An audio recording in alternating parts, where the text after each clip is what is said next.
Assalamualaikum warahmatullahi wabarakatuh. Kembali lagi di channel Nasihat Kehidupan Misteri. Pada video kali ini kami akan membahas tentang misteri Candi Borobudur. Candi Borobudur telah diakui sebagai warisan dunia UNESCO dan situs arkeologi Buddha terbesar di dunia oleh Guinness World Record. Namun terlepas dari pengakuan ini, candi ini masih menyimpan sejumlah misteri yang belum terpecahkan. Candi Borobudur yang terletak di Kabupaten Magelang, Jawa Tengah ini selama berabad-abad terkubur di bawah gundukan tanah, menjadi serupa bukit penuh dengan semak belukar dan ditumbuhi pohon akibat letusan Gunung Merapi. Lantas pada tahun 1814, atas peran Gubernur Jenderal Britania Raya Thomas Sandford Raffles, candi ini mulai menjadi perhatian pemerintah kolonial. Raffles jugalah yang pertama kali menuliskan nama Borobudur di dalam bukunya History of Java.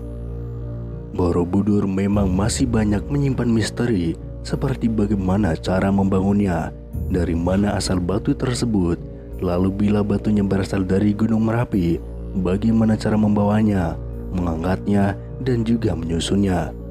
Letak Borobudur yang juga tidak biasa, berada di atas bukit, dikelilingi oleh dua pasang gunung kembar, yaitu Gunung Sindoro Sumbing dan Merbabu Merapi. Padahal candi lain dibangun di tanah yang datar juga menjadi teka-teki yang belum terjawab.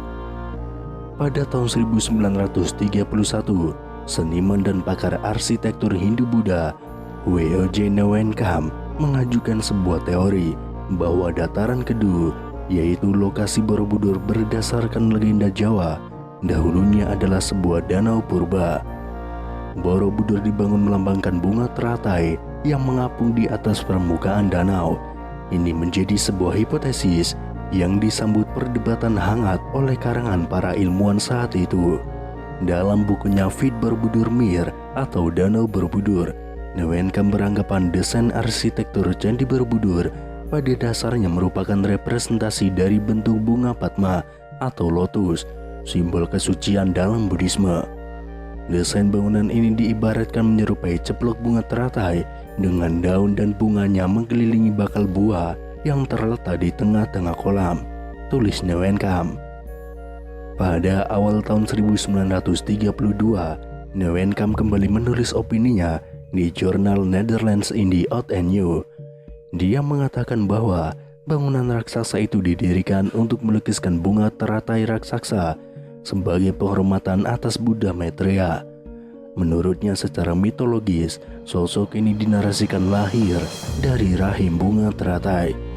Borobudur ialah bangunan bunga teratai raksasa dari jutaan kubik batu andesit yang menyempul di tengah sebuah danau. Pada tahun 1937, dirinya kembali melakukan penelitian lanjutan dengan mempelajari topografi daerah di sekitar Candi Borobudur. Hasil penelitian ini pernah dimuat di harian Algemeen Handelsblad pada 2 Mei tahun 1937, lengkap dengan gambar peta dan daunnya. Dari rekonstruksi diandaikan, Candi Mendu dan Candi Pawon yang berada pada garis lurus dengan Candi Borobudur berada di dataran dengan lokasi di tepian danau. Dari Candi Pawonlah, kata Newenkam, dapat diperoleh panorama Borobudur yang paling bagus. Sementara itu, untuk membuktikan hipotesisnya ini, Newenkam menunjukkan beberapa nama desa di sekitar Candi Borobudur yang berhubungan erat dengan danau dan air, seperti Tanjung Sari, Bumi Segoro, Sabrang Rawo, atau Segaran. Tetapi mendengar hipotesis itu, Theodor van Erp, orang Belanda yang juga berjasa memimpin pemugaran Candi Borobudur, langsung menyanggahnya. Dirinya tentu memahami benar segi-segi teknis bangunan ini. Dalam catatan van Erp, Candi Borobudur dibangun dari 2 juta kubik batu andesit, terdiri dari 1460 panel bergambar dan 1212 panel dekoratif, dan juga 504 patung Buddha 3 dimensi plus 1 stupa besar dengan diameter 52 kaki. Berdasarkan pengetahuan dan argumentasi dari segi teknis bangunan itulah, Van Erp mengkritiki fantasi Newenkam yang disebutnya ngawur. Pasalnya hipotesa ini tidak didasarkan pada prasasti yang menyebutkan adanya lingkungan danau di sekitaran candi. Walaupun demikian, sejak Newenka mengemukakan hipotesisnya ini, dirinya berhasil merangsang ilmuwan lain agar membuktikan hal ini. Beragam ilmuwan hingga tokoh nasional pun mulai mencari pembuktian akan hipotesis ini. Pada tahun 1964, ketika pemerintah Indonesia merencanakan pembangunan Tugu Nasional, hipotesis ini kembali mencuat.